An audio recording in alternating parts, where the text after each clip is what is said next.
I just came back from watching the new Supergirl movie. I'm going to break down this movie without all of the hype, without all of the drama. This breakdown will be for the writing aspect of it. When I got my ticket to watch this, I said, I'm a little bit too old for these type of movies. I mean, this is geared towards young people. I should be watching more sophisticated, more intellectual movies. But follow me to the studio and we're going to take a look at Supergirl together. Let's go. Before I begin my review of Supergirl, I think there is a deep misunderstanding of the character of Kara. A lot of people think that Kara starts off as this tough, no-nonsense chick that doesn't need a man, that just wrecks shop, that is a bad girl. And people hold to that idea that she is some kind of an anti-hero, kind of like a Deadpool or Wolverine or even a Batman. But do you really know the origins of Supergirl? I just learned about this the other day ago. You probably already do. Probably you geeks in the corner know everything about it, but I'm a non-geek. So I just experienced this not too long ago. Back in 1959, that's when this character was first put into comic book fashion. She was respectable. She was noble. She was beautiful in terms of her character, in terms of her charisma. She had deep compassion. She was a beacon of hope. Of course, the people that put together these comic books back in the day, they fashioned it after Clark Kent, Kal-El, because he was a beacon of hope. So this was almost like a female version. But it worked. No one complained. A lot of people wanted their daughters at that time to be like Kara. What has changed? Well, some people say that modern day feminism kind of took over. But before we even go there, I remember way back in the day, let's see, you probably weren't alive back then because I'm becoming an old man, but there was a movie by Helen Slater. Most people forget about Helen Slater, but she was the first Supergirl. She was blonde, beautiful, witty, intelligent, and she cared for people. This was in the theater back in 1984. Now, by today's standards, we may look at that and say, well, the acting is not very great, the special effects is kind of dated, but let's look beyond that. Let's look at her character herself. She was the epitome of, I think, and especially back then, of what all women needed to be. Beautiful. I'm not talking about exterior beauty, which we'll get to soon, but beautiful character. But then some people later on during the decades, they said, we want a more complicated Kara. Just like how Batman is complicated and Wolverine is complicated. And they say, well, all of the males, they have complicated lives and they have some wrinkles, they have some bad attitudes, which is true. So they went about remaking Supergirl, which is okay to do. These are fictional characters. You could adapt them, you could change them. And I think I know what they meant. They wanted somebody that's a little bit more rough around the edges, because I think you will be as well. If your planet blew up and everyone that you know is gone and you weren't raised on Earth with a loving family in Kansas, which Kara wasn't, she was globetrotting around the world. She had to find her own identity. So they made her a little bit, I guess, lack of a better word, rougher. But then I think they went too far. They absolutely did, because the 1959 version is not like what we see today. They've taken away all of these things that makes her into a role model for young women. I think everyone needs role models. I think today, in today's movie world, it's just everything just seems to be getting darker and darker as the years go by. Do we need a gritty, rough and tumble Supergirl? I was talking to my son before I recorded this. We're comparing Supergirl to Wonder Woman with our favorite girl, Gal Gadot. She was incredible. She was her own woman. She was strong, she was independent, but also she cared deeply. She was a hero. She was self-sacrificing.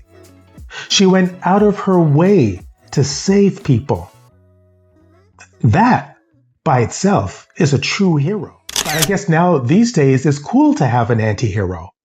Some of them are okay. I guess Deadpool is fine as an anti-hero. But what about the real heroes? What about the Luke Skywalkers? The true ones. The ones that we could depend on and say, look at what he is doing. Look at what she is doing. A lot of us live messed up lives. We want somebody that we could emulate. Somebody that's greater than us. I'm not saying that the person has to be flawless. I like flawed characters. Peter Parker, he's flawed in certain ways. Tony Stark, he's flawed. But when it comes to doing their job, we look at them as heroes. Not as jaded characters, not as shady and sitting on the fence and we don't know if they're good or bad. Not a character that goes on a drinking binge as unfortunately Kara did in this movie. Went from bar to bar, drinking herself into oblivion. No, we want to see something excellent and noble. That's why we turn to comic books. We've always done this since 1959 and before. We want our heroes to be strong and to lead the way. Now, let's go to this movie. I had my opinions back a couple of months ago, before this movie came out.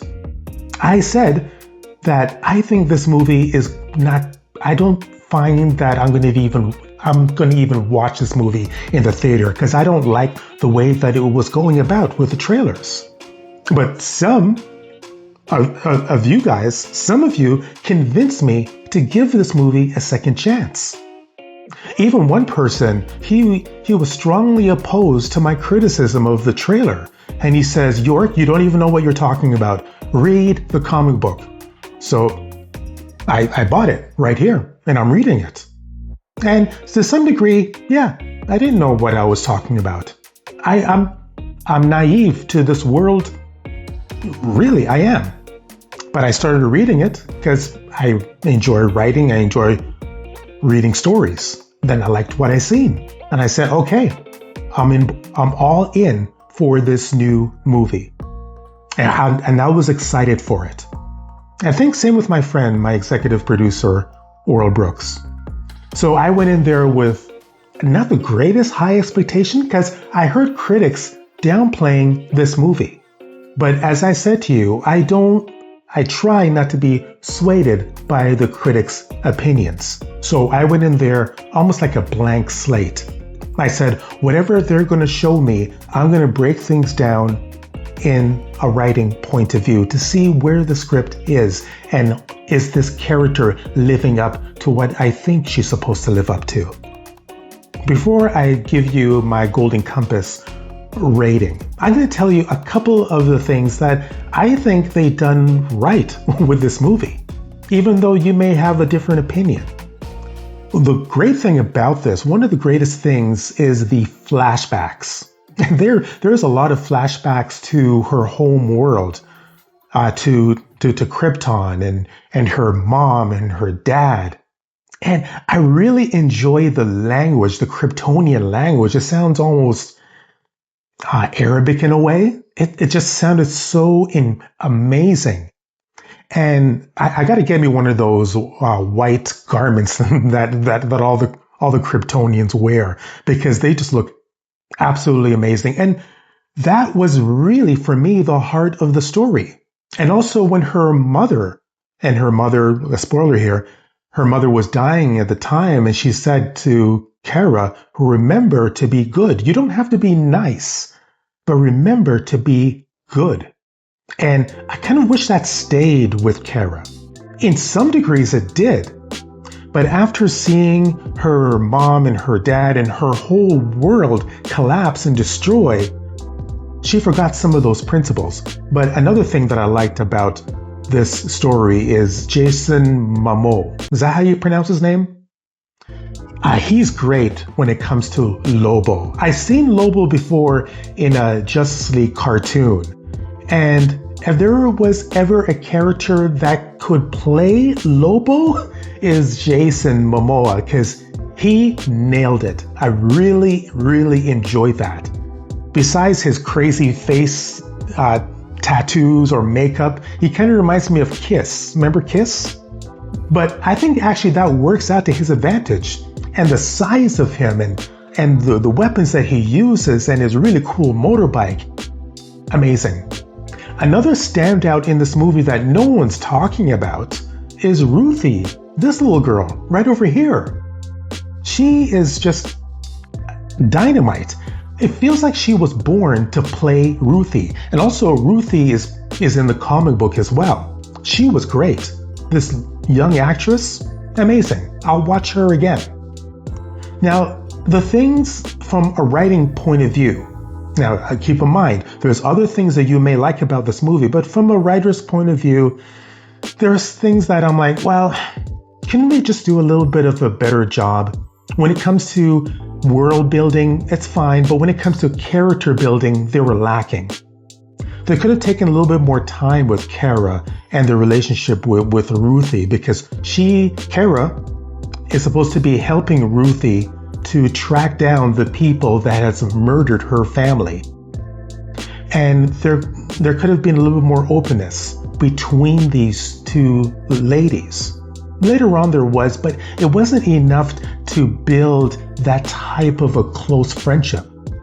When you're writing a story, every scene has to be earned. You have to earn that scene, whatever it is. If it's a friendship moment, if it's a huge fight scene or whatever, you have to definitely earn it. And I felt that some scenes were not earned. I can understand why they will be close, I guess, but we need to fill that in a little bit more with proper writing. Take some time. Allow characters to breathe in that world. I was just watching The Last Airbender, Avatar, Season 2. I was very impressed. I'm only at Episode 1, Season 2, Episode 1. There was moments in that they allowed all the characters, Aang and all of them, their own moments of reflection. It wasn't all just about saving the day necessarily. They took time, and I appreciate that. I was saying to my son, it would have been a different Airbender if the whole season 2, or better yet, the premiere episode was all action all the time, and we couldn't get to sit with these characters and figure out what's going on with them. Some more time was needed to flesh out this story, this script, because you have certain parts that absolutely works for the story. Let's get to our main girl, shall we? Supergirl herself, Kara. There's a lot of complaints about her. I don't know much about her in her movies and TV shows. She was in a very popular show, I know that, but I can't say that I'm a huge fan of hers. No, not at all. Did she pull off this role? I think for the most part, she did. From what she had to work with, from the material that the writer and the director gave her, she did a fine job. Could it have been a better performance? Absolutely. But it all boils down to the writing. Now, one thing that I strongly disagree is when people are calling her unattractive. When people are calling her even ugly. I mean, come on. Come on, you two. Come on, people. You could do much better than this. We need to take a look at the story and not throw personal insults at the actress herself. She can't change the way that she looks. Some say that they could have picked somebody else for the role. But these same people that are against the way that she looks are the same people that's saying that we need diversity. Now, what does that mean? I'm going to extend the whole idea of diversity. I also believe in diversity, the way that people look, in the way that we put other types of so-called beautiful people in our movies, in our TV shows. She may not fit your definition of what it means to be this out of this world goddess of a woman, but that's okay. We need to mature as moviegoers and take other people in.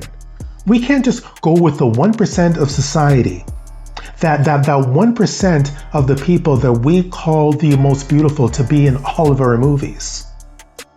So I think we need to grow up a little bit and give this girl a break. Can you imagine being her at this very moment? All of the negative criticism. It's okay if they criticize the movie. It's okay if they criticize the acting, but personal insults? I think we could do better than that. Let's raise up as movie goers and be more objective rather than throwing a whole bunch of insults. I think we could do that. What is my rating for this movie?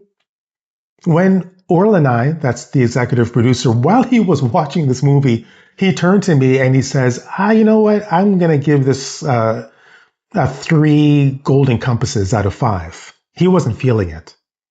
Then at the end of this movie, as we were waiting to see if there's a hidden scene, by the way, there's no hidden scene.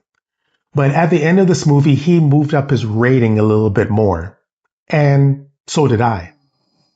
One part of this movie that everyone is up in arms with is the ending. Now, if you haven't seen this, you could pause it right now because I'm going to give away the ending.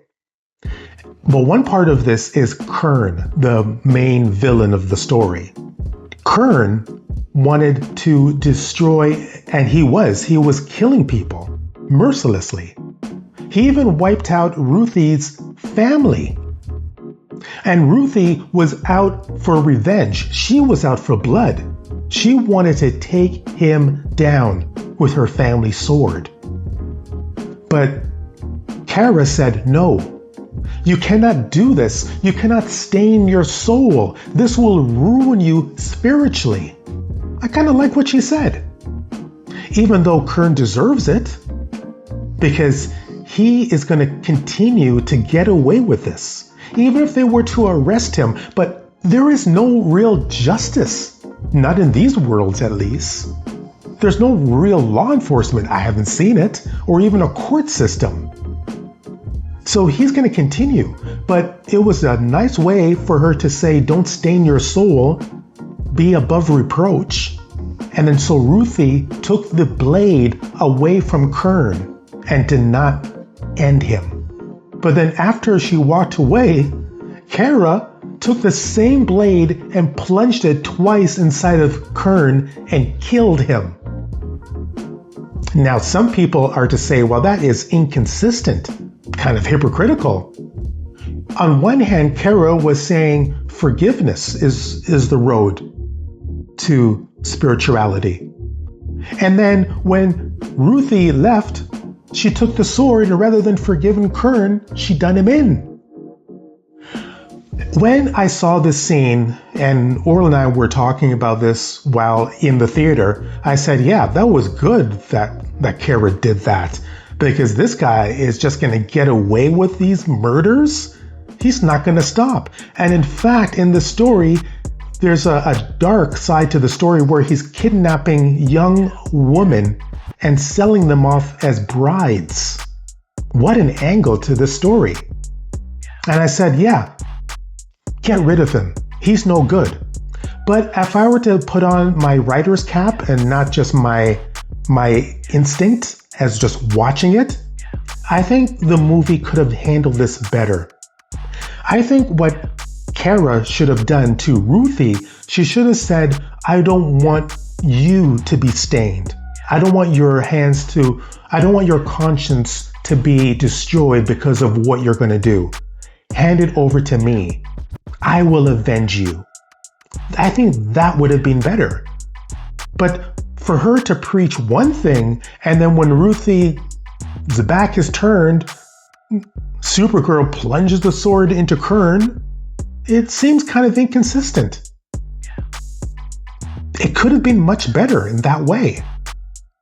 So my rating for this movie out of 5 golden compasses. After thinking long and hard about it, I see some of the faults and I see some of the strengths. I'm going to give this movie 3.5 golden compasses out of 5. Would I watch it again? Yeah, I may watch it again. Would I watch a second part of this movie? I think so. Hopefully, James Gunn, is that his name? And the other people that were a part of this movie will take a look to see what went wrong. It's always good to assess things.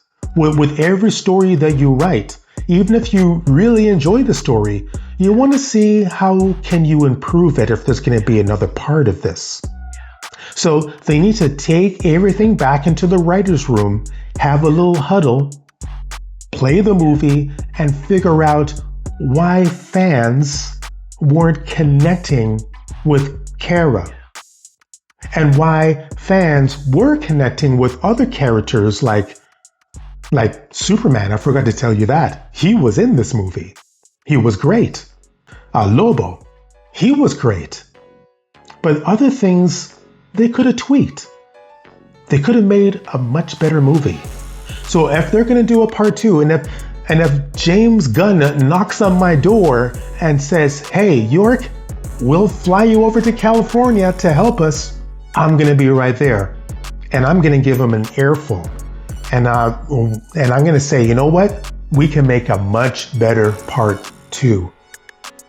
That's my rating. I want you to leave your comments down below. Let me know what you think of our Supergirl. Has the media, has the critics been way too heavy on this girl? Or is it just right? I want to know. At the same time, check out Welcome to Earth Stories. It's an audio drama, science fiction, maybe a little bit of superhero thrown in there in season 9. We started in 2017. So the only way that you could catch this is at welcometoearthstories.com or on your favorite podcast player. All right, this is it. You take care. Thank you once again for my executive producer, Oral Brooks. And thank you all for subscribing and spreading the word about the Writer's Compass. I'll talk to you soon.